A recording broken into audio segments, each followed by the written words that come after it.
I'm nervous. Oh, Damo, are you nervous? Marco, you nervous? Always. It's episode 108. We're trying something different. We're not trying. We're diving into something a little bit different to our normal broadcasting tonight. We're talking about the other side of hospitality, couriering and delivery and business and all sorts of stuff. So this is Marco. Hey guys, I'm Marco. So how long have you been delivering stuff and couriering and because you wrote me this huge thing and it's I went through it and it's you've been doing this for quite a while, right? By the sounds of it.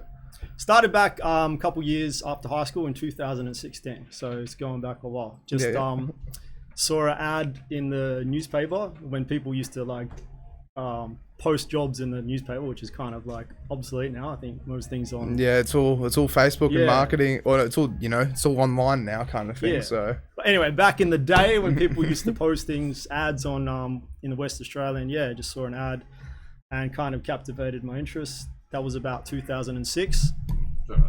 It's all good. Every guest gets the same treatment by Damo. Cheers, Damo. Go on though. Sorry. So a couple of years out of high school, and I've just been doing couriering ever since. I've had a couple of changes where I might do some other kind of work for a little while, but always sort of gravitated back towards the courier work. And so what type of courier work is it? Because you're on a push bike, right? Yeah. And you travel around the CBD and you deliver goods around the CBD kind of thing. Correct. Right? Yeah. Pedal pusher, bike messenger. Yeah. But still, it's awesome though, because imagine the amount of fitness you get from it, plus the people you meet and everything. It sounds awesome. Yeah, I found there's it's just a interesting job because you're interacting with a diverse array of people. You'll see people who are just random people on the street, and then you'll sort of be going into some of the corporate offices and going to the parliamentary offices, legal offices. So it's quite a diverse array of people that you're interacting with. And there's a lot of good aspects to it, the fitness, and you're out and about, you're constantly moving, you're observing different characters, and you never quite know what you're going to encounter during the day because you're so immersed in the culture of daily city life. So it's quite interesting. Yeah, because that's the thing. I've always been a country boy and I've always lived kind of out of the city, but I can imagine living in a CBD. It'd just be it's almost like its own little world kind of thing. I always go into the CBD to go to work and stuff, and DJ and this and that. But to actually day by day, just if you were a ride around or whatever, you'd see so many Yeah, you never quite know what you're going to interact with, or what you're going to see. Every day it's got that element of what am I going to encounter today? And being in the city, I've kind of consider myself like a city boy. I like the energy, and there's always something going on. So have you always lived in Perth, or? Born in Perth, yeah. Okay. So I've lived here my whole life. Yeah. Oh wow, okay. Yeah. And then always lived in the CBD, or have you ever lived out in the country or anything? No, pretty close to the CBD. I tend to be always stay close to Perth. I'm in East Perth at the moment, so enjoy living in East Perth. Yeah, been there it's quite a nice 5 area, years. really nice area. It's good, yeah. How did you get into couriering and everything like that? Because it's such an interesting industry kind of thing. I've never really met anyone that actually does this kind of stuff before, because I've heard it I've been to China before, right? And when I've been to China, they've actually had things where it's very, very similar structure to what you guys are doing, where it's 30 minutes, an hour, it's delivered on the same day kind of thing. But they've got 1 billion people over there, kind of. So with Perth being Perth and being one of the most isolated cities in the world, how did all this come to fruition? Because it's so good to see that we're developing and doing this kind of stuff, but I think it was just it was kind of meant to be for me. It's just it made sense. I've kind of always just sort of followed my own intuition to lead me into things that I enjoyed, and I've never sort of been one to just go follow the crowd. And I always considered just I'll refer to a story when I was a kid, when I was around 5 or 6 years age. I don't recall exactly when, but I used to watch the Teenage Mutant Ninja Turtles. Yeah. And something about the dude that used to come and deliver pizza to the Ninja Turtles just sort of captivated my interest. And my first recollection sort of when an adult asked me, what do you want to do, when you're older, I said, oh, I want to be the guy who delivers pizza to the Teenage Mutant Ninja Turtles. So for me, that was like a sign that even back then when I was just a kid, just even with that childlike innocent nature, sort of answering naively, but like, yeah, that was kind of like a projection for the future as to like what I'm doing now, pursuing the industry that I'm in, building our business. It's kind of ever since then, I've just remained congruent to that childhood projection. So what business do you guys run? Because like you brought all this amazing merchandise around, so it's called WhippIt, right? Yeah. And so like, how long have you guys been working on this for, and like, where did it all come from in a way? Because I mean, if you want to do the couriering and stuff like that, like you've got a team of members and stuff like that. But like, sorry, I'm losing my words. Like you've got staff and stuff like that, and people that help you kind of work the business and everything. But like, how has it all happened? How's it all started? So it's kind of just unfolded. Like, so when I was a courier working as a bike messenger in 2006, there's always some talk then amongst the couriers, like we were working for sort of big multinational companies, and like as couriers, we sort of like thought it'd be cool to go and start our own thing, our own business. So I guess even back then, this is going back to like 2006, we sort of used to speak about it and there was some talk about it. But then it just sort of like, I've been in the industry so long, and it just sort of unfolded whereby I came to a point, having worked in the industry and seeing how it was working, I sort of thought, like, I saw the industry change a lot, and I saw that the industry was getting too big, and as it got bigger and bigger, there was more sort of competitors, and the service itself was starting to lose its authenticity, because it was no longer seemed to be, it just got too big for its own good sort of thing, and there was this lesser sense of micromanagement as to how the industry, how deliveries were actually getting allocated, and yeah, it kind of lost its sense of professionalism, I feel, and that's like something that with my business we want to try and bring back. Yeah. So what type of the companies that you're working for, like that, were they like DHL and stuff like that, or like what are some other what type of companies were you working? There was were they also on push bike as well, or were they actually were they through cars, or like how? Yeah, they had. So I worked for a company called CTI. There was like a few other companies around, such as Messenger Post, Courier Australia. So like around 2000 and like mid 2000s, during the WA mining boom, that was when the sort of courier industry was really going so well, because the general economy in Perth was going well, and there was a lot of wealth invested into the country and so into the state. So there was like, I was working for CTI, there's like Courier Australia, Messenger Post, there's a few companies around, and yeah, at that time there was like a real strong sense of, so as a bike messenger, there's like a sense of camaraderie that you have with your fellow bike messengers. And to answer your other part of the question you asked, is that so it's couriers would consist of bike, motorbike, there's cars. Obviously, like the further the distance you'd have to cover, like, and the bigger the items, I mean, like CTI would have trucks right down to bikes. So literally every element of transport you got covered, from short distances and small items to like long haul truck drivers with, transporting heaps of tons of goods. And so, well, with that then, so like the progression from work, because I mean, I can understand, like, if those companies are getting bigger and bigger, but then they're losing that, the authenticity, it's they're all about money kind of thing to an extent, like, just trying to expand and, just take over the whole industry in a way. So then with that, it's like, from the progression there, when did you leave those companies and stuff? Like, what happened after that in a way?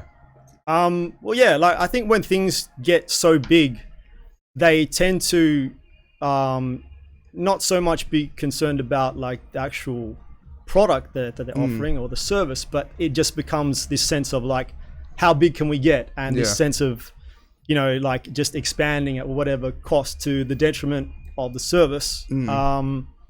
So what did you mention? You said Oh, well, I just meant like when did you kind of like decide to move away from that sort of stuff? oh, okay. So that was 2016. Okay. So I started working for like a couple of the prominent app-based delivery services. Okay. So they kind of just started out around, I don't know, 2016. That was sort of just being introduced in Perth. What type of apps were they?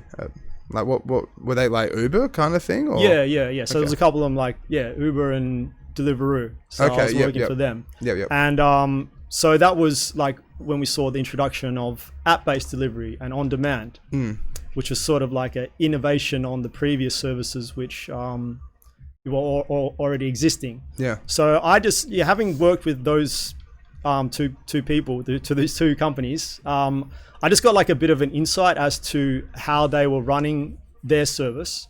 And just in my mind, I could see ways of like having experience working in the industry, having like lived the lifestyle as a courier. I could sort of identify ways in which, in my mind, it could be improved on, because these are like sort of companies that are corporations. That's it. They never see it on the actual ground kind of thing. They only just see the profits, or the state, like the invoices, and the money coming in and the money going out. Yeah, well, I mean, I see it as, I've been here all my life. I've kind of lived and breathed, couriers always sort of been a part of my life. So I've have, sort of like been there, done it, have firsthand experience. And then you see these corporations coming in, and they just sort of like impose their way into an area because they have a lot of resources at their disposal.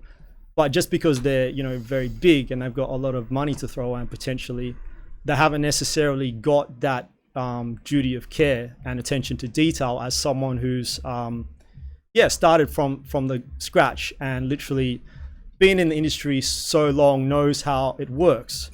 So you're sort of like, just trying to like come into the market and throw your weight around, but you haven't got that authentic local knowledge. And also I feel as though they haven't necessarily got the interests of the local people in mind as well, because when you're talking about foreign owned companies, you're dealing with like a lot of international investors, etc. So like part of our whole business model is like we're very proud to announce that we're locally founded, and all of our investors are local. So any revenue which we make, our hope is that we can recirculate that into the community. And one of the things like we really believe in is just like building community networks whereby you kind of have businesses and people who are looking out the best interests of the people within the community. Yeah, which is a really good thing. Like having those people on your side and like actually, reaching out to communities like that. It just makes a better community in general kind of thing. And it works, but I think it works better for everyone like that, because if you all sort of like assist each other with, creating an awareness of what's local, then just more wealth stays in the community. There's more, it creates more jobs, and it just helps, helps helps the city. It helps the people here. Like, it just makes everything kind of work in a way. And I feel as though like with the events that have transpired over the last couple of years, pertaining to the pandemic, what we've kind of witnessed quite evidentially is that we see that a lot of smaller businesses have actually struggled, and increasingly struggled during the pandemic. And we see a lot of the big corporations doing quite well.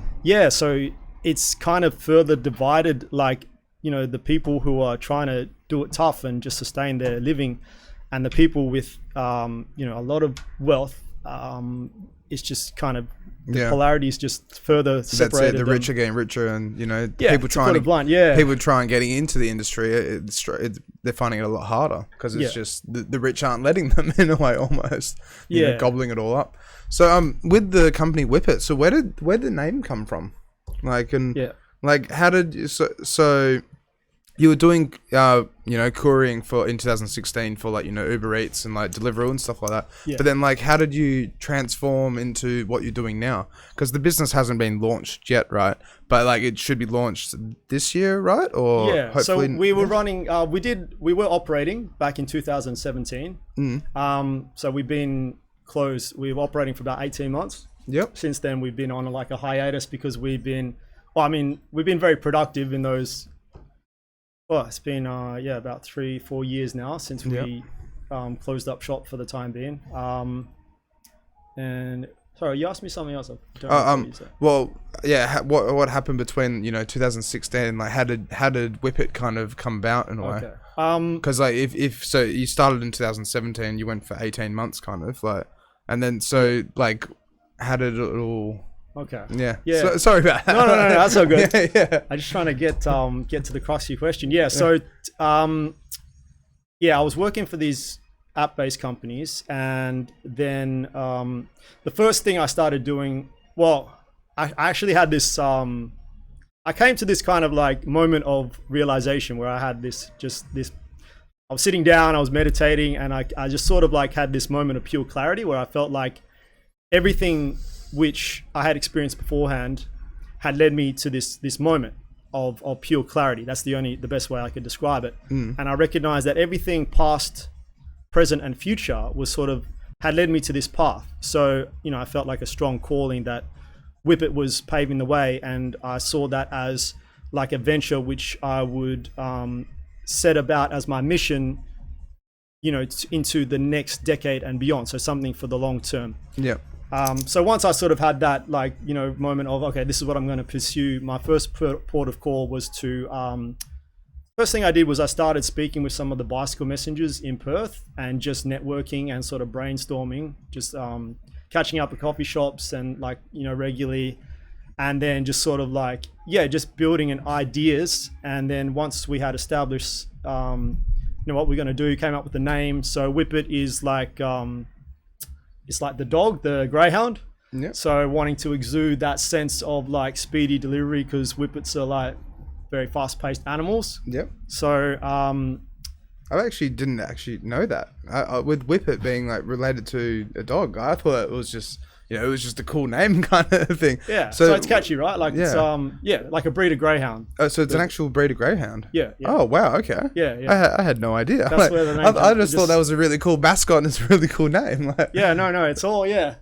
So WhippIt dog. Yeah, WhippIt dog's our mascot, and WhippIt's the name. So the slogan for our business is "Need It Now."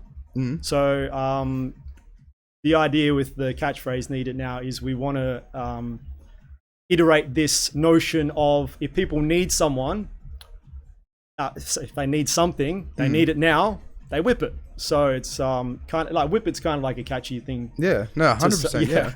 Like, that's where the name kind of came from. Yeah, because it's 2 words and it rolls off the tongue in a way. It's actually So I was going to ask, so with the other couriers that you said like you went and had meetings with and stuff like that, how many couriers are there in Perth that do similar kind of thing that you're doing in a way? Yeah, so I'll go back to like beforehand. So during the mining boom kind of era in Perth, there used to be about 50 bike couriers in Perth.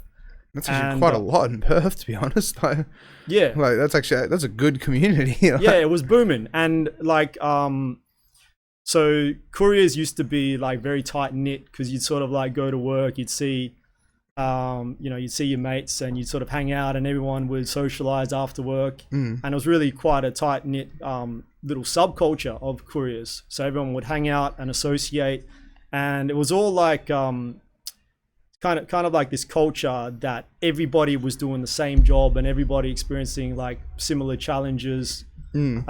So that's part of like, initially there was like 50 when I was riding. So in about 2006 when I started for a few years. And then, I don't know, just gradually over time, like it started to, there'd be less and less. And now in Perth, there's 3 bike messengers left. So it's kind of like a little remnant of what there used to be, like a real strong bike messenger culture. And that's something that WhippIt is endeavoring to bring back is like just couriers networking and building friendships and feeling like that they're part of something which is a community and something which is not only about the individuals but also about like something which is bigger than them, bigger than all of us as individuals, kind of thing. Why would you say that? I mean, like, how for it to go from 50 down to like, you know, just the three guys kind of thing, like, would you say it's the development in technology, or people just started driving trucks, or like what actually what was the decline from? Do you know? Probably a contribution of factors. So I'd say I mean, part of it, I guess, is like just the fact that the economy in Western Australia sort of it dipped off a little bit. It dipped off, yeah. And I think just as a residual, like a residual effect of that would flow on from industry to industry. So like the mining industry, perhaps, you know, sort of like had that downslope, and then hospitality, like just whatever, and then it sort of like eventually filters down to transport, and there's less stuff that needs to go from A to B. I'd say that was the main one, just with everything. And also like I mean the industry got more kind of convoluted with like more about 2016 I think the app services started coming took over and stuff, and now there's like a whole bunch sort of like coming in trying getting into the industry, so it's just become more and more kind of convoluted, and there's not really I guess there's not like it's too many to make anything really work well. So it does make sense though. So as time goes on, it's just like, you know, more industries get involved, like more industries get developed, and like, you know, all sorts of stuff happens, and it can just be all up in the air sometimes. Like some jobs can actually, like, you know, it gets kind of hard to actually, well, not kind of hard, but it's just people go off and do different things in a way. Yeah, because, you know, it's even like what they say about like what's going to happen with tradies and stuff eventually in the future, like this whole automation of building and 3D printing and all this other stuff, and like I hope that job doesn't disappear, because, like, you know, it's such, being a tradie and being a chippy and stuff like that, it's such like a physically challenging thing, but at the same time it's like it's been around forever. It's been around since the dawn of time, kind of thing, you know. And it's a similar thing as well with like couriering as well, like people, you know, getting stuff delivered and this and that, like letters and parcels and the whole lot. Yeah, I feel like it does translate to all industries, really. Yeah. It's like, I mean, not just necessarily just couriering and logistics industries, but like supporting local doesn't matter what it is, because when you support local, it benefits the community, and like just the wealth is able to circulate within the ecosystems of just, you know, the community, and it's not sort of like, and that means more to pass around is more beneficial.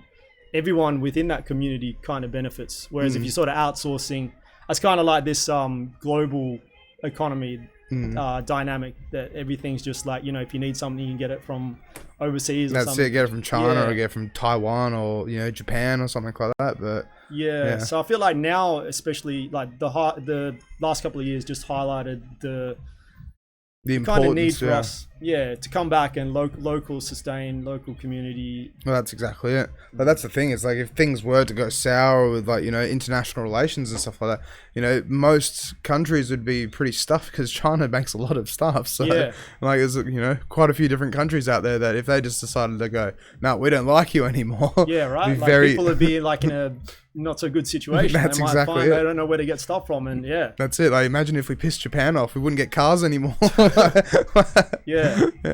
look, I agree. Maybe like it's a sign for people to like.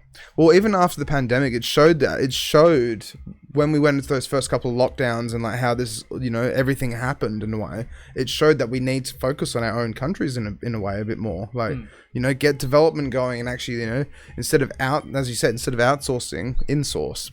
But it's just, we just have to wait and see what happens, I guess, in a way. It's like this huge backlog of like sort of like shipping containers and logistics internationally, and then like if people didn't have something in their own country, they're sort of like waiting around for it, and so it's been an interesting couple of years, man. That's exactly it. The world's changed in a way. So I was going to ask as well, so with WhippIt, so you've started developing an app by the sounds from what you so how's all of how would someone use your service in a way? Like, so they just download the app and say like, I need to something delivered, or like, yeah. How would it go? Yeah, so we've got an app which is available on the iTunes and Google Play. I will point out though that it's not like we haven't officially launched yet. Yeah. So yeah, I'll just let you know like a little bit. Initially, when we started operating, it was like back in 2017. Was more of an old school approach where we'd like. So the way we started is I started approaching some restaurants in my local area, and there was actually like about 4 restaurants within a couple hundred meters of my apartment at the time where I was living. And I just went down to them and I said, look, we got this delivery service that we started called WhippIt. You know, can we provide our delivery service for you? And then, you know, some of these restaurants responded. We started with a kebab shop, the local kebab shop on the corner. There was a Chinese restaurant like that was directly across the road from my apartment. Who else? Yeah, there's an Egyption. Yeah, I've never had Egyptian food before. Yeah, there you go. Like, diverse. Yeah, that's it. Yeah, Egyptian food. Yeah, was all right. I tried it a couple of times. And there was one other one. It was like a Taiwanese kind of restaurant. So I went down to them. I said, "Listen, we're willing to do deliveries for you. Are you interested?" And what we'd do is we would get their flyers from the restaurants with their menus. And we used to go around and just hand out these flyers and like put them in people's letterboxes. And we used to attach a little sticker, a WhippIt sticker, so that people had an awareness like, oh, now these restaurants are providing delivery. And so it was a real old school approach. We used to sit in my apartment with like me and a few mates, used to help me out. And customers would ring in their orders. And then once the customer placed their order, the shop would call us. And we just go across the road or go down the road a couple hundred meters, pick up the food and deliver it. So how long would it normally take, and like what was the radius that you'd go to? Oh, at that time we were kind of just going wherever. Like we had different arrangements with some of a lot of them were like really close, but like some of them we were going like for miles just because simply we wanted to try and like develop our service. So it was a bit of a grind. I remember like riding my bike pretty far to do some of them at the start. But yeah, and then so ever since that phase, we sort of treated that period of like our growth period and our sort of research period where we got to see that there was a demand for our service. And if you think about like, you know, the restaurants that we had were literally like there was, you know, 4 restaurants within 200-300 meters of my apartment. So if you sort of like scale that out, the potential, like we thought, you know, there's plenty of people could be interested in this. Well, 100%, yeah. Yeah. So yeah, October 2017, I put an ad out on the internet and just posted this ad saying, look, we're looking for app developers.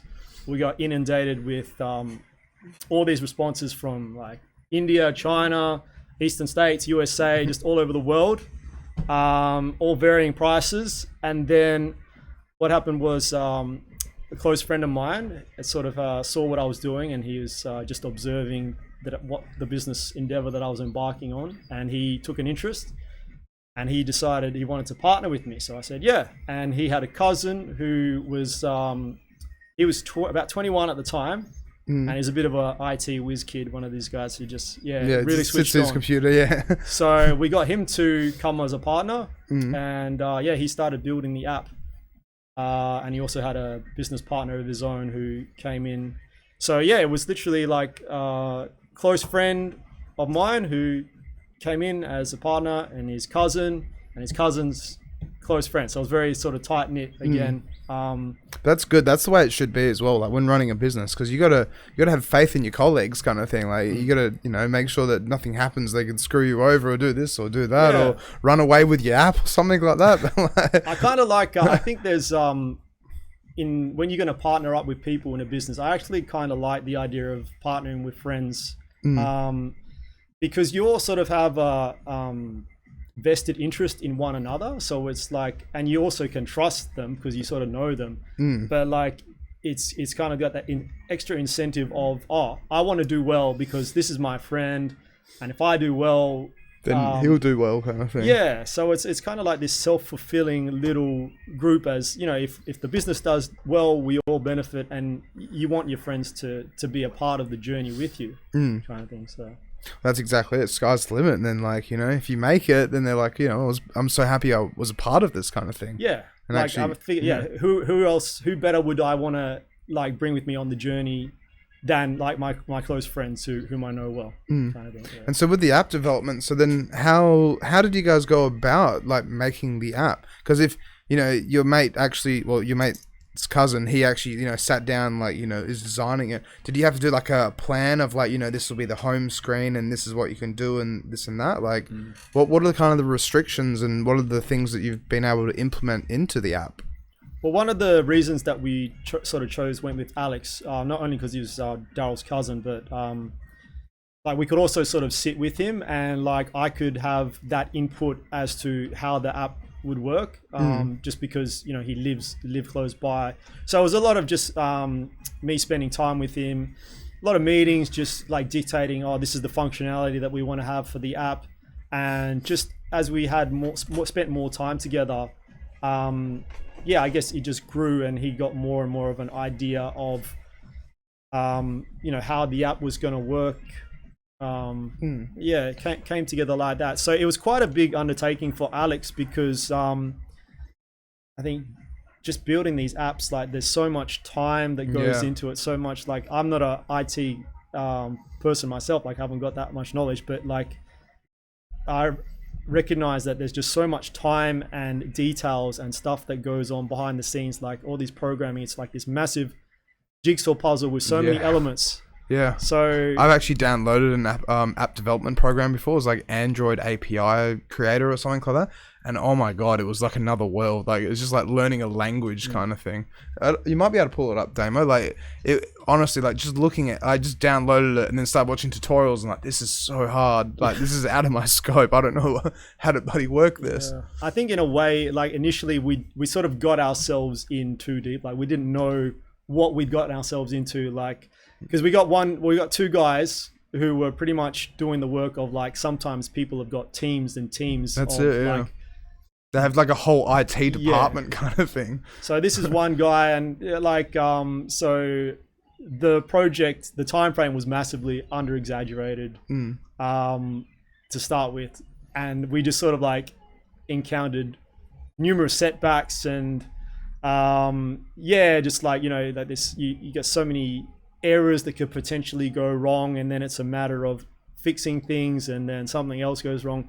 So it was as part of the process, like it's a long process. And yeah, I think the fact that we were just willing to stick to our convictions, and because we had this mindset of like relentless perseverance. So it's the way to do it. Like if you want to get the business going, you have to go at it and make, you know, do it kind of thing.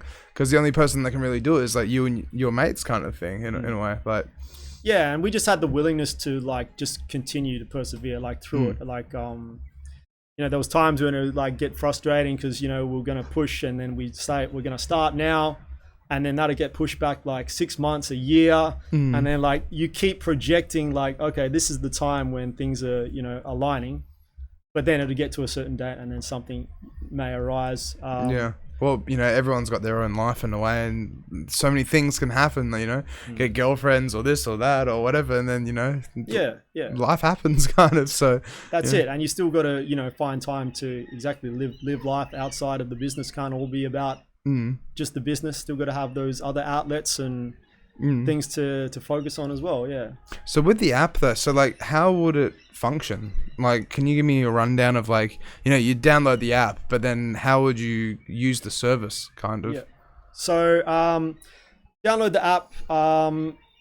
So we're going to be starting with alcohol deliveries. So at the moment we got a couple of local bottle shops on the platform.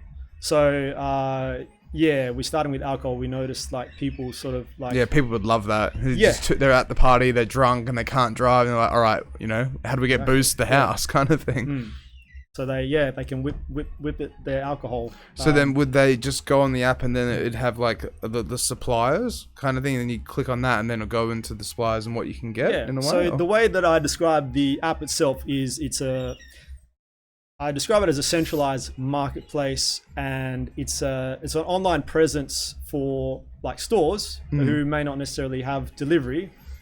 So you open up the app, and then you'll have like a selection of categories, for example, like alcohol, convenience stores, tobacconists, whatever you want. Like we really wanted to have like a broad range of products. Eventually, that's the objective. Yep. So we're starting with alcohol, and then so stores list their catalog and their prices, and then the customer has the opportunity just to go through and go, oh, okay, you know, I want to get a bottle of wine, and click on wine or whatever it is that they may be, and then they check out through the app. Everything's done through the app. They purchase, they pay for their goods, and then the WhippIt sentiment is that we stand by is like, by the time the order's placed, by the time the goods leave the store, we'll have it delivered within 30 minutes. And we got a 5 kilometer radius around Northbridge, Okay. which is our delivery area. So Northbridge being the center point. That's pretty good though. Because then it's, as I said, if someone's throwing a party, is there a time frame at all? Like, you know, obviously if the bottle shop shuts at 10 o'clock kind of thing, but would you still do deliveries at 10 p.m.? Yeah, so one of the bottle shops we've got on board, the Northbird in Northbridge, they operate till 12. Okay. So they're licensed, so we can deliver alcohol till 12, which is like a little bit after some of the bottle shops close, because we sort of wanted to, like, that was one of our ideas, is like if we can do like delivery slightly after hours when the bottle shops are closed, and luckily Northbird still got a license till 12, so we can do Friday, Saturday nights if people are at home and maybe they're not inclined to want to drive down to the bottle, then we're happy to just come and whip it out to them. That's pretty good.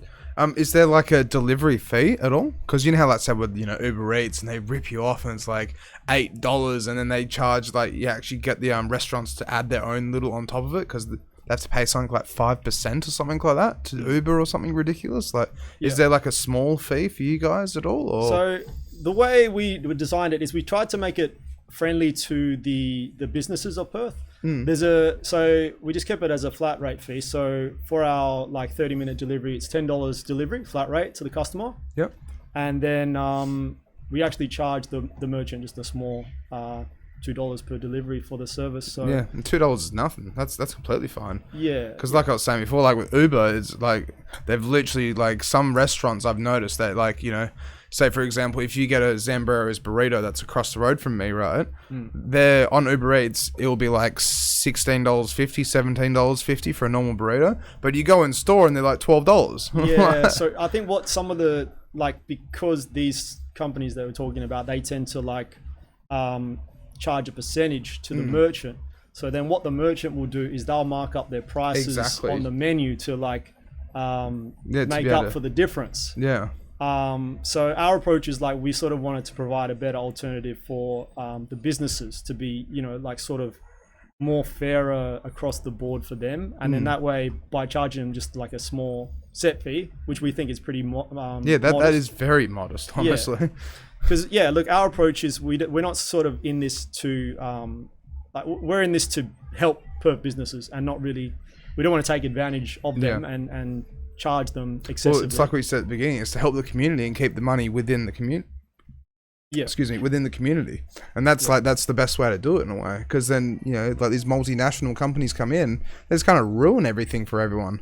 And so many people rely, like, I know quite a few people that rely on Uber Eats just because they don't know how to cook and, do all sorts of stuff. But, when they're spending $20, $30 a meal kind of thing, just to like, get their dinner, it's kind of like, it's so expensive kind of thing. Like, so that's very modest, like, in a way, that fee and everything.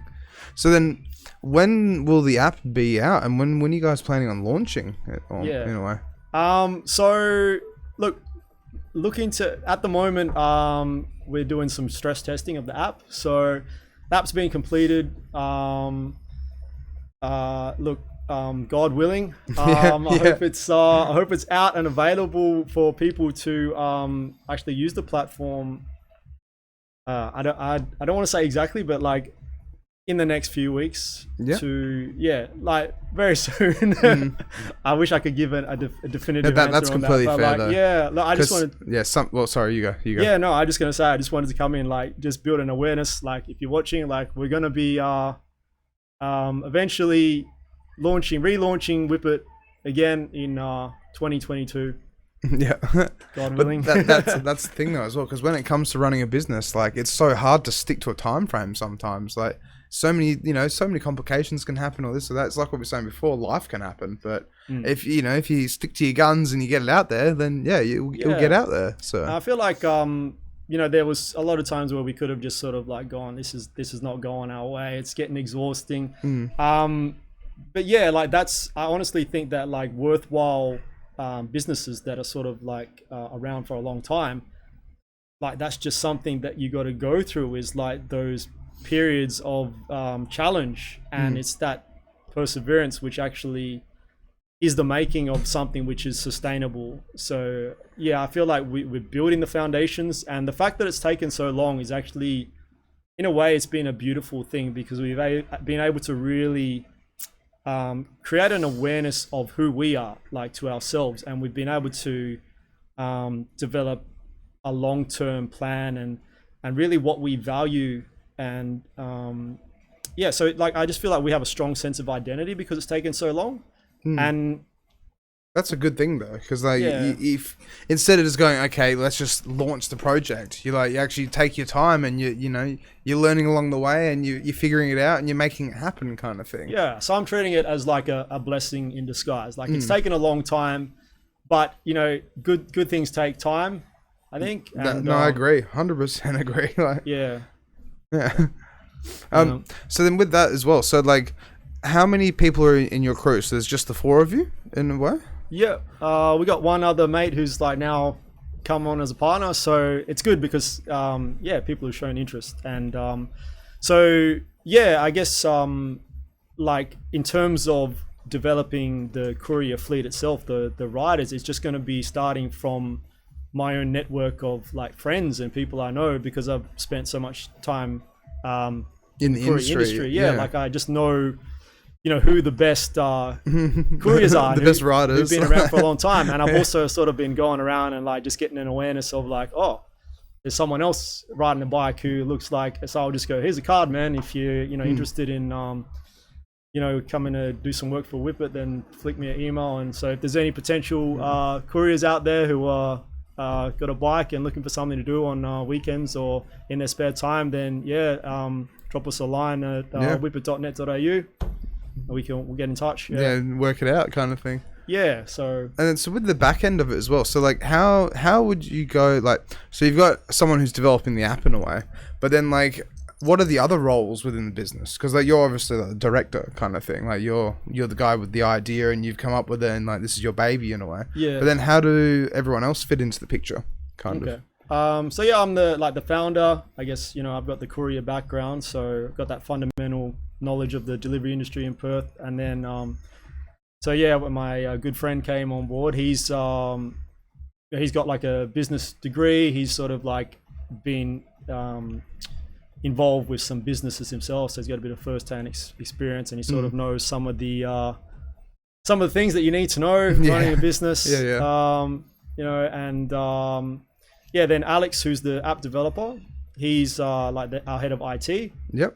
And then I guess Josh is also in IT. He helps with that, and he's got a bit of a knowledge of marketing, and also I feel like as though I've just got this natural curiosity when it comes to advertising, marketing, and I find it's quite interesting. Like, being a bit of a creative guy, I find it's like it's interesting to see how. I love marketing, honestly. Like, marketing is just so interesting sometimes, because it is literally just like, how do you get your product to the general public, but then how do you make the general public love your product, kind of thing. And it's just like, figuring out the nuts and bolts of like, even like, it can go down as deep as like, the color schemes, and the way the font and all sorts of stuff. Like, I like that. Like, I just like it's like a creative outlet. It's a way to like express your creativity in a way. Like, I like the fact that like this uniform. Like I designed this uniform, and I like in a way this started as like an idea in my head, and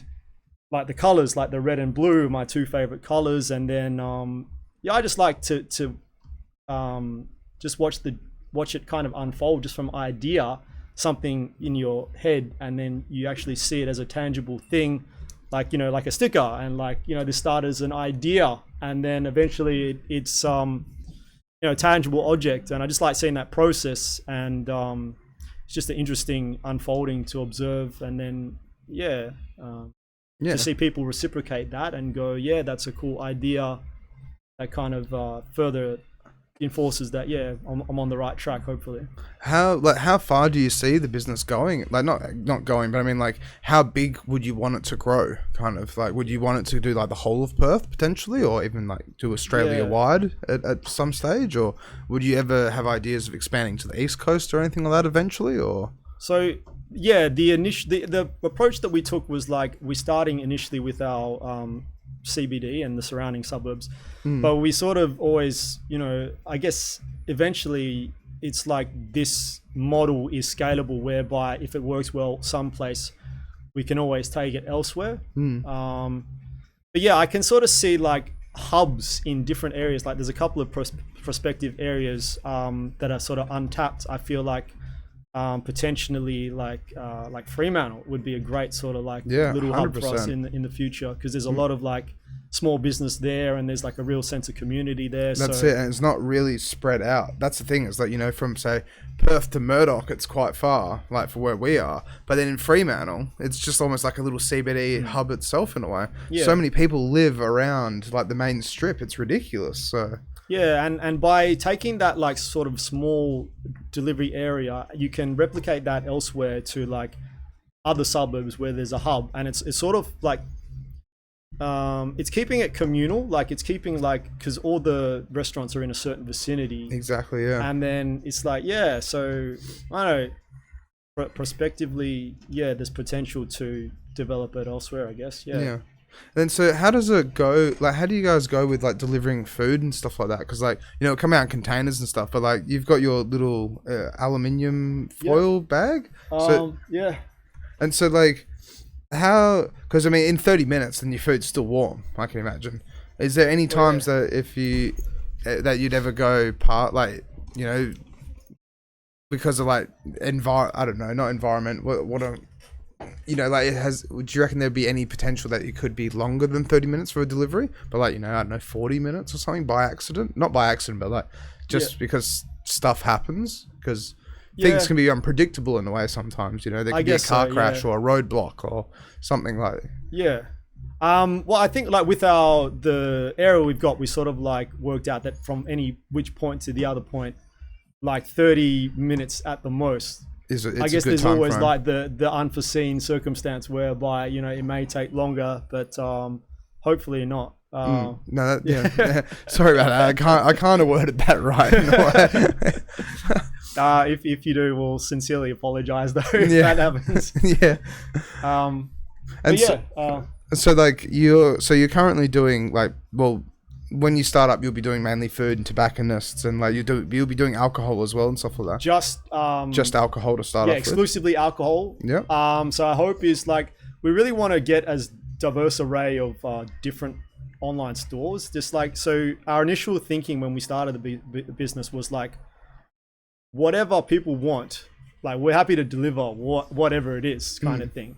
So it's like, what is something that people want, that they need it now, that they have a demand for? And it's like, we're just like, whatever you want, we'll deliver it, kind of thing. So the idea for us is even people who've got like their home kind of if they got like a home candle store or home baked cakes or something like that, we really want to sort of like make it about small businesses and give them like an option for like, okay, if you got a home stall that you're baking cakes or whatever it may be, here's a platform whereby we can list your service and people can buy the stuff and we'll deliver the goods for you as well. So again, it's like finding local Perth businesses that are like got something that they're offering which is a nice product, and how can we show people in the community that create an awareness of this store to local people and go like, there's great businesses in Perth, that people that you may have not even heard of. Well, that's exactly it. Yeah, like there's a place in Northbridge. I wonder if you've got to pull it up. It's actually like a pastry shop on the corner, and like it's near Jackrabbit Slims. And I've always wanted to go in there, but the thing is though, it's like, you know, I've never, you know, I don't live in the CBD, so I never get the opportunity to go there. Okay. But it seems like it's like quite a renowned place. But I mean, if that was to be like on your app store, then you wouldn't even have to leave your house. Be like, okay, we've got a birthday coming up. You know, and they could make you a specific cake or whatever it will be, and then away you go. So like I mean, eventually, like we would like to branch out, and the reason we kept the delivery radius kind of small is because we really wanted to like have a sense of the service is working well before we expand. Like we really wanted to sort of like. And like build the brand as well, kind of thing. Yeah, and then it's like it's real targeted. Like we know exactly who we're catering for, like with our marketing, and with the service. So and then like as the business grows exponentially, you know, it will evolve from there, and then we can go, okay, it's doing well here. Now we can like maybe push the boundaries a bit further, kind of thing. Have you ever thought about like going into like social media to help promote it and advertise it as well? Because, like, you know, Instagram is such a big platform for, you know, like bars, pubs, all sorts of stuff. But then, like, you know, with a brand like this, I can imagine, like, it'd help you guys so much, you know, having a Facebook page and then promoting it and all sorts of stuff through that. And then directing people to the app. So then that way you can get, you know, customers. I think, social media is definitely like a resource for us to create the awareness. For us, I think it's kind of like a combination of like tangible items like flyers and brochures, and like we got made up a whole bunch of throw up stickers, like, and we're just gonna sort of like bombard places with that. But yeah, as for social media, I mean, it's like such a massive thing for any industry is to like have that social media presence, and I think people like sort of constantly keeping their attention on something. So that's it. And it's so unfortunate these days, because like back in the day, you know, 20 years ago, it was all handing out flyers or seeing things, posters on the walls and all sorts of stuff for events, or you know, like anything going on, or like, you know, you get your local Express magazine kind of thing, and you just be able to read through that and everything, or your newspaper and all sorts. But it's really now, unfortunately, it's just every man and their kid just and their you know, their wife just scrolling the newsfeed kind of thing, and just when they scroll the newsfeed, it's just like it's just changed the dynamic of how marketing, advertising works in today's day and age, kind of. Yeah, I think it's definitely like imperative for businesses to, you know, pop up on Facebook or Instagram. So that's definitely something we've you know, put thought into it. We put a lot of thought into like how we're going to advertise it, how we're going to market it, and I've just been sort of really open-minded about going and speaking to people and just getting, because I kind of acknowledge that you can sort of learn something from any person that you encounter. Like I might just meet some random person once at a bar or something like that, have a conversation, and then you'd pick up this idea. Yeah. Like the I name. love doing that, honestly. Like the name, Need It Now. This came from like this chance meeting with this guy, and he sort of said this Need It Now, WhippIt, and I was like, that just stuck with me, and I was like, yeah, spot on. So in terms of you go. No, sorry, you go. No. Sorry. I was going to say, in terms of like social media, we've actually filmed like got a couple of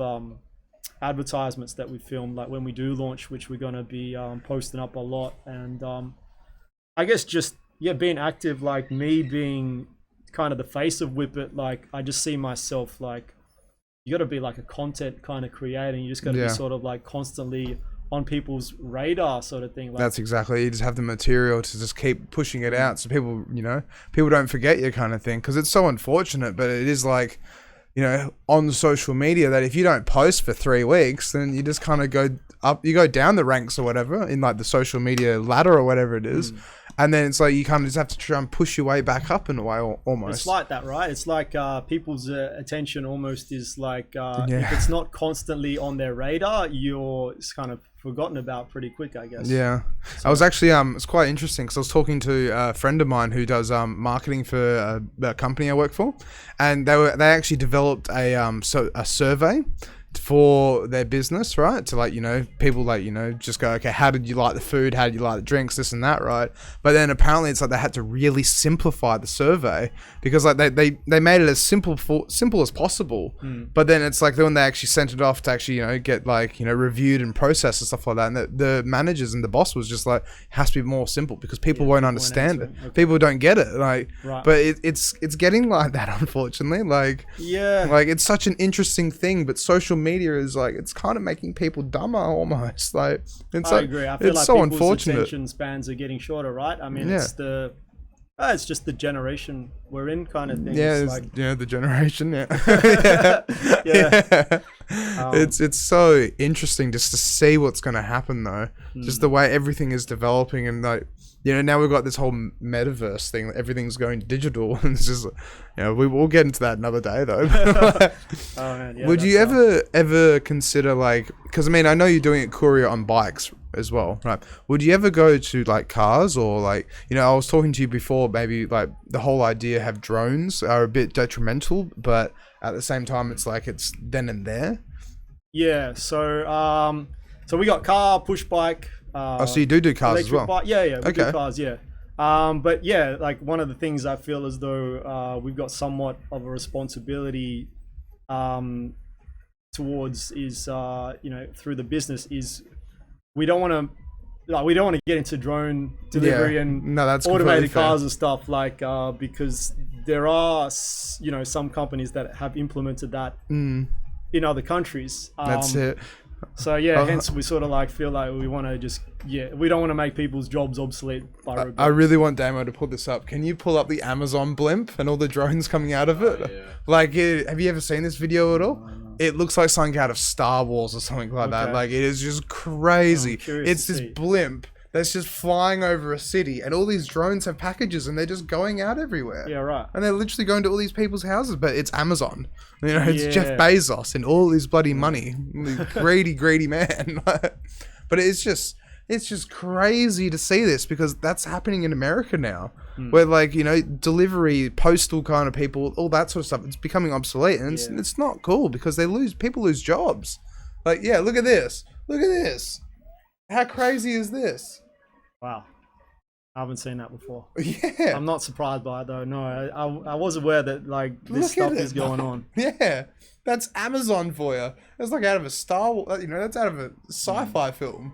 And they're just flying back to get more packages. I guess it's like kind of cool. It's kind of like, people would sort of like go, oh wow, there's, I get my package delivered by a drone, but yeah, it's cool, but at the same time, it's kind of like to the detriment of like actually people doing it, and because that's like what I was saying before as well. It's like if it was like to an office building or something like that, it'd be one of those things where if you're on the 31st floor and you have to catch the elevator all the way down to the bottom and then walk outside and you got this flying machine with a package, you're like, yeah, okay, I'll sign it. Thank you. And then the camera kind of just like, goes up and down, thank you, and then disappears.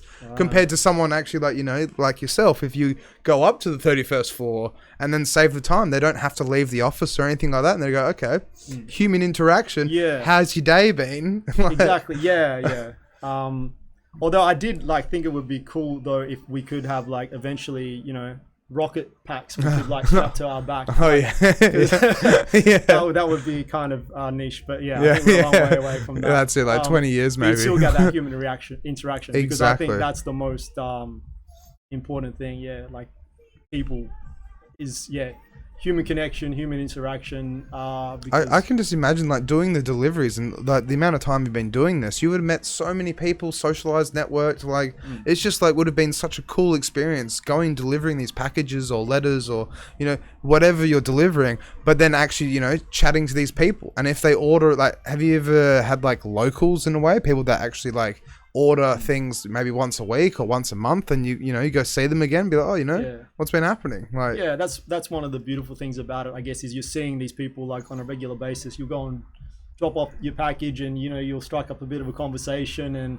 you have an interaction, and have a nice day. So that's something I guess we want to be able to maintain for the long term, is just like sustaining people's jobs for humans, because it's building the relationship between business to business kind of thing, because it's just like it's just proper. Like, it's traditional, but it's proper because it's not, you know, like it's not just like a, you know, say like, excuse me, almost sneezed. Oh, you're gonna say? Yeah, almost. Yeah, hold it back. It was gonna come to me though.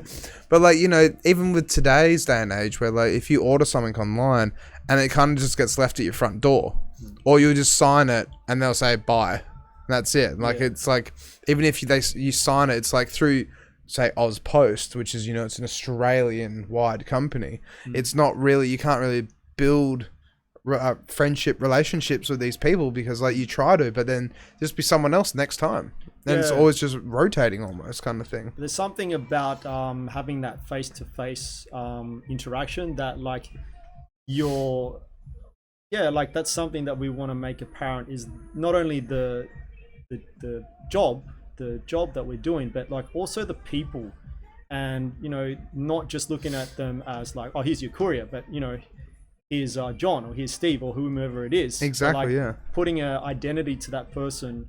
So yeah, that's something that we want to sort of like pay attention to, and also with like with the businesses that partner with us, what we're doing is we're offering them the opportunity to like, we'll go and film a video with them. So yeah, you were saying that like before with the promotional videos, right? Yeah. So we'll just say like, oh, you know, if you jump on our platform, it's kind of like a way which we can both help each other out, and you know, we'll come and do a video for you and just like film a little promo. You can tell us about your business, and then we'll put that on our social medias, and then people who in the community who use the service, they'll go, oh, okay, here's this particular store, and oh, here's a video of the person running it, and you know, here's where they're located, and this is what they offer. So it's just giving you a little bit more of an insight into not only the business, but also like goes a bit deeper, and you're able to put a face, you know, of the people. Exactly, yeah. Which is a really good thing, because there's so, you know, when these chain stores open up, so like even with J-Car, for example, you just go in there and you talk to someone, but then like it's just kind of, it's just a transaction. That's all it is. There's no like, there is no community behind it, unless you go into that same J-Car store like all the time or whatever the you know, kind of thing is. But with actually doing like a little promo video and putting it on your social media, you're helping them, you're helping yourself, but you're really trying to like spread the word of like, this is a cool business, we work with them, you know, they're a trusted partner. It's a really good idea. Like I really like that idea. Cheers, man. Yeah. And I think also what it does is it gives people a little bit of an emotional connection as well. So they're more inclined to, you know, go and purchase goods from a store if they go, oh, you know, I know the owner and I see that owner around and I know his name, and it's just like that little bit more information, that little bit more insight as to there's actually people with lives who are operating that business and they've got a story. It's like just having that little bit more insight, just people develop that little bit more of a connection, sentimental connection with the people behind the business. And yeah, so I think that's kind of our idea as well. Yeah, not our idea, but what we're trying to promote. No, it's a really good thing to promote. I was going to ask as well, so what's the heaviest thing that you would transport? Because I mean, if you've got a car now, like now I can actually think bigger, because I thought it was just bikes, so I was thinking like you can't transport a 50 kilo package. like it'd be quite that fits hard in a car, I guess. I mean, what do you but is it a van? Is it a van that you've got? Like what type of vehicles do you have for deliveries? Well, actually, one of the guys has a van. So I guess, look, if you got, I don't know, what's going to fit, a pot plant maybe or something like that. So look, from push bike to, to a van, I guess, like anything that'll fit. Yep. Okay, that's really good then. Yeah. So who knows, maybe, one day, if we could have trucks delivering, who knows, what's next. Well, that's the thing, and like once you get your foot in the door, kick the door open, and then you go to the next door kind of thing, and then just keep kicking goals into, you never know where it's going to take you and where it's going to lead you kind of thing. That's kind of our mentality. It's like we don't want to put any limitations onto it. It's just like, this is what we're doing. We've got these steps on how to get there, but like things can evolve, and I think we're fairly open-minded to hearing other ideas and looking at other things that we can branch out to potentially, and being able to shift directions as well. And then, so if you were to do something like, expand to Fremantle, for example, would you have someone that would just, I don't know, drive their car with their bike in the back, or like drive their car to Fremantle and wait around until like an order comes in? Or would you try and outsource and find someone that lives in Fremantle to have that kind of like base of operations there almost? Or? I reckon, well, I mean, I think the best approach would be people who live locally. But again, if there's because I could imagine you could go on social media and be like, hey, we're looking for a courier who lives in Fremantle, message us and we'll tell you the rates and this and that, and see if you're interested. Pretty much, yeah. But I mean, I guess if we were to potentially have like a hub in Fremantle, and we had a courier doing work in Perth and just said, oh, for a day, let's go and spend a day in Freo and do deliveries around there. Like,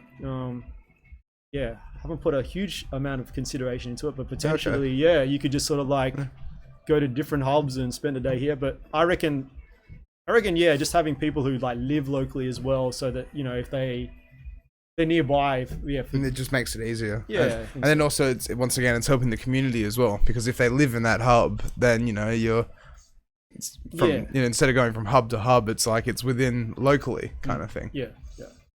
Yeah, so that's really, really cool. So we've only got around like 10, 15 minutes left as well. So with the business, so it's going to come out this year, and I mean, you've got the website up for the mailing list and stuff, and you've got the app coming out and everything. Yeah. So then so like what actually is, like, once the app comes out, what is the process, or like, how are you guys going to help push it out there in a way? So yeah, oh, sorry. Bless you. Oh. Okay. Sorry. Waiting for that for a long time. Yeah. So look, I guess it's just a matter of taking to social media.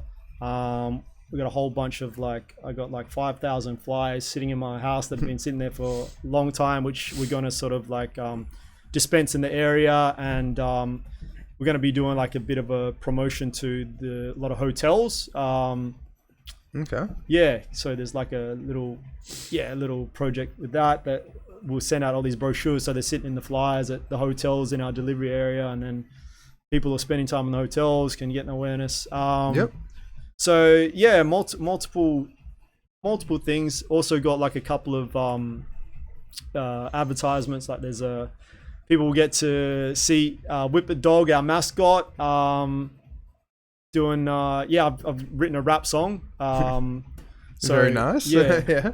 WhippIt Dog is kind of, I guess you'd say, my avatar. Like, he actually raps and he rides around on his bike, and he's kind of the face of the little cartoon, WhippIt Dog. And yeah, I just filmed like a commercial also. We try and keep, with all the stuff that we've been trying to keep it, again, like pretty in-house. So just got my friend to produce the song for me, like another local guy to develop the animation and design the dog, and do the recording. So being lucky that people have been just helpful, and because we don't necessarily have the most greatest budget to like throw a lot of money around, but but that's like with all startup businesses though, because like to try and get your foot on the ground, sometimes like you can go and get a small business grant, but that's not gonna that's not gonna help you open up an office or like buy a building or anything like that. Like most startup businesses start at a home kind of thing. Right. So yeah. I'm sure you can relate, right? Yeah, that's it. Like my garage, sitting in the garage. Yeah. Like that's it. This is where I think good things start from, is like building that foundation, out of your garage or out of your apartment or whatever it may be, and then just like seeing that evolve. And I guess it's like a bit of a hustler's mentality of just like creating something with, you may have limited resources, but are you able to see ways around? And there's always a way, I believe, of going about things. You may encounter a roadblock at some time, but then if you think creatively, there's always a way around it. And that's exactly it. Yeah. That's where it's just you just have to take a step back and go, okay, how can we make this happen? How can we make this work? Like we've had a roadblock happen, but how do we pursue and keep going kind of thing? Yeah. So Yeah, no, we definitely experienced our fair share of roadblocks, but yeah, like again, like you're saying, you take a step back, look at things a bit, okay, we're here. What do we need to do? Let's think a bit creatively, and yeah, inevitably, there's always some way, some direction that you can go. You can pivot and try something else, and yeah, that's exactly it. And that's the business world in a way. It's just it's perseverance. It's just got to make it happen. In a way. That's the process I'm learning. It's just every person that's sort of like gone through the entrepreneurial startup path is like they always sort of like encounter these obstacles, and yeah, it seems to be just the process. It's All right. Well. Yeah, cheers so much for coming on though, because this has been like a really good insight into like your business and everything and what's going to happen with it.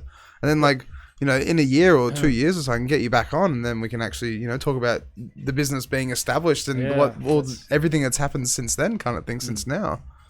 Cheers for having me on. I also want to make a shout out to Mason, who introduced us. Oh yeah. Mason Mason's a really cool guy.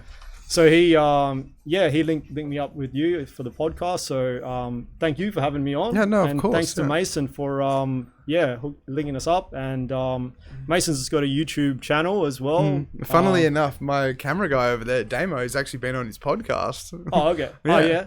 Yeah, it was pretty cool though. Like I watched a little bit of it, and I was like, "Damn, okay, trading sides, you going on his team." But yeah, so I just want to. Can I finish? So I rap as well. Yeah, of course. I just want to like give like a few bars. I released like a track. I released a couple of tracks, but I like to rap. So I just want to finish with like it's kind of like a few bars from my track that like kind of summarizes the journey that we've been on, like in a rap. So okay, no, that's all right. Yeah, I'll turn down the background music. Yeah, go for gold. Like. Winning attitude of gratitude and appreciation. Despite all the obstacles that we've been facing, always keeping faith, remaining patient. Good comes to those who are prepared for waiting. Keep on chasing, visualizing and creating, seeking elevation to a higher vibration. Come to the realization, what we see in our minds, we can bring into life. What we've been visualizing, manifesting into dreams that we're now realizing. Everything's transpiring perfectly in divine timing. Wow, that was pretty cool. That was awesome. That's like, that's soulful right there. That's meaningful. Like that's literally like the journey. So that we've been on. So that's really cool. And like, cheers, man. Yeah, the way you just got into that, you just like straight off the tip of your tongue as well. Like, didn't have to pull up notes or lyrics or anything. That's so cool. Straight from here, man. Yeah. No, I can tell. Cheers. That's amazing. Yeah. All right. Well, yeah. Thank you for that, and thank you for coming on and everything. Yeah. Cheers. Thanks, Damo. Yeah. And then as I said, we'll get you back on like a year or 2 years or something, and then we can go like what's happened since now. So yeah. Man, that'll be interesting to Well, I just can't wait to see what's going to happen with the business and how you're going to progress, and because I reckon it will be successful. I really do think this will be successful because there's nothing like this in Perth. Like, we have Uber Eats, but Uber Eats, as I said, like charges out of their ass for how much it is. It's so expensive. Yeah. And like even Deliveroo, like it's around, but it's just food though. Like, if you target the alcohol industry, like that, as I said, people that be at their parties with like, shit, we've run out. We need more. Cheers for the reinforcement, positive reinforcement. Of course. No, look, we think we're on. Well, we wouldn't have been doing it this long if we didn't think that we're onto something. So hopefully that's it shines through and people resonate with it, like what we're trying to do. So, yeah, I can't see why not, honestly. And like you've got such a great attitude towards it, so. It's it's like I said, it's your baby in a way, but you want your baby to shine glitter gold kind of thing, so it's pretty cool. Look, that's it, and it's something that we're enjoying it. So if we didn't have the passion for it, like it wouldn't be worthwhile, sort of thing. But the passion's definitely there for it. So we're gonna stick with it. Yeah. All right. Well, that was fun. Yeah. Cheers for that. All right. Well. All right, so Damo makes his wave at the cameras as well, so that people know that we're finished. So, okay. So we'll see you guys next week. I can't remember who I booked, but I booked someone, so we'll see you next week. All right, catch you guys.